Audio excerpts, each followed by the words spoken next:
I found the abandoned hospital by accident, following a tip in a language I only half understood. The local night bus drops you near the old ferryman's road, and the rest is darkness. When I pushed open the service door, cold air struck my face, dust and disinfectant that should have faded years ago. Inside, fluorescent lights were dead but not fully. Some tubes still glowed a dull red, like bruises under skin. A single wheelchair sat in the corridor's center, wheels aligned as if placed carefully. A paper tag was tied to its handle. Patient paperwork, smudged name, crisp date. I told myself it was staged. Then I heard it, soft, steady tapping from the surgical wing, matching a heart monitor rhythm, faint as if trapped behind walls.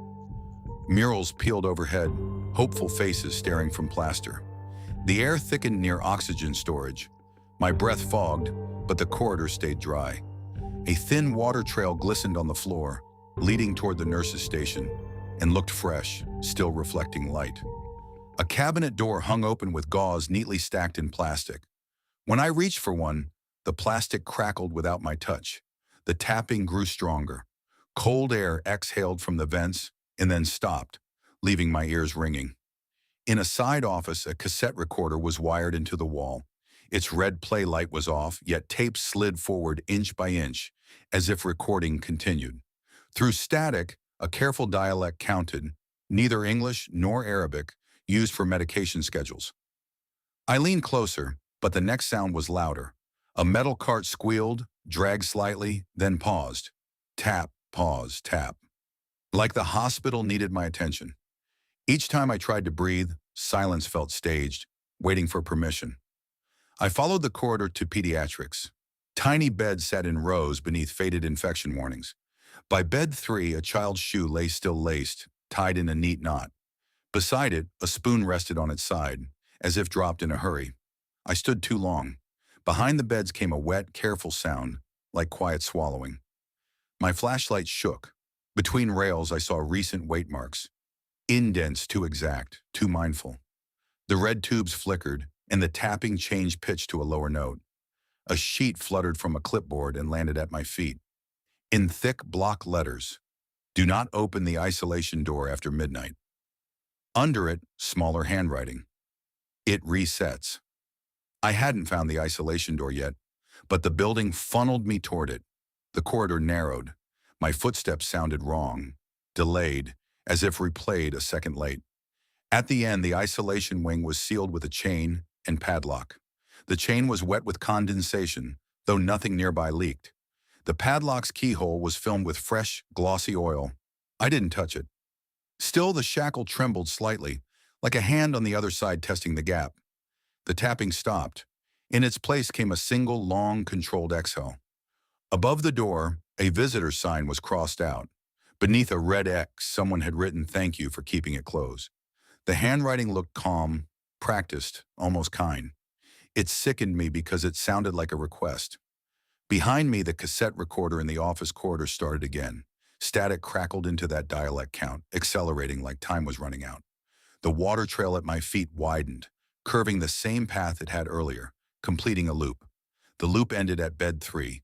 The shoe creaked as the laces loosened one by one. Then the tapping resumed faster, synchronized with a faint hum from the generator level. I found a maintenance stairwell to the generator room. Walls held chalk arrows in multiple languages, but one set repeated, "Arrow, arrow, arrow," pointing down for someone who couldn't read signs. At the bottom, the generator door stood ajar. Hot metal and sweet chemical residue hit me. The generator ran, barely enough to power one system. A control panel blinked with a timer set to the hour I arrived, as if it had been waiting. The cassette feed was wired in, and a speaker sat near the ceiling aimed directly at the isolation door. I finally understood. The hospital wasn't abandoned the way people say. It had been sealed in stages, room by room for years, but the system kept running.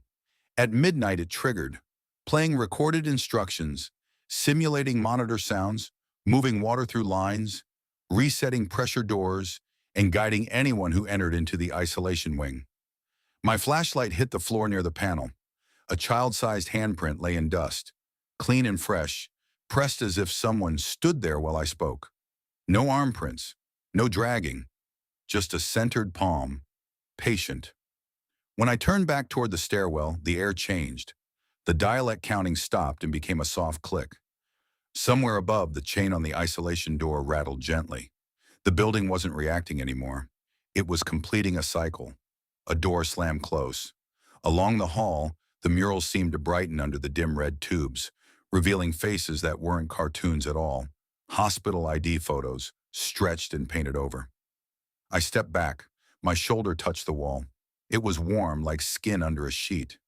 The final twist landed when I found the last label on the cassette case.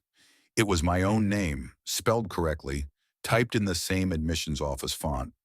Someone had prepared the recorder with my profile details, my language, my schedule. The hospital had waited for the right person to enter, not to be caught, but to be processed. The lights flickered one last time. The tapping turned into a calm, steady signal. Then the speaker cut out, and silence took over so completely I could hear my pulse only. In the isolation wing, a lock clicked open from the inside, and as the hospital exhaled, the count began again. But this time it matched my breathing.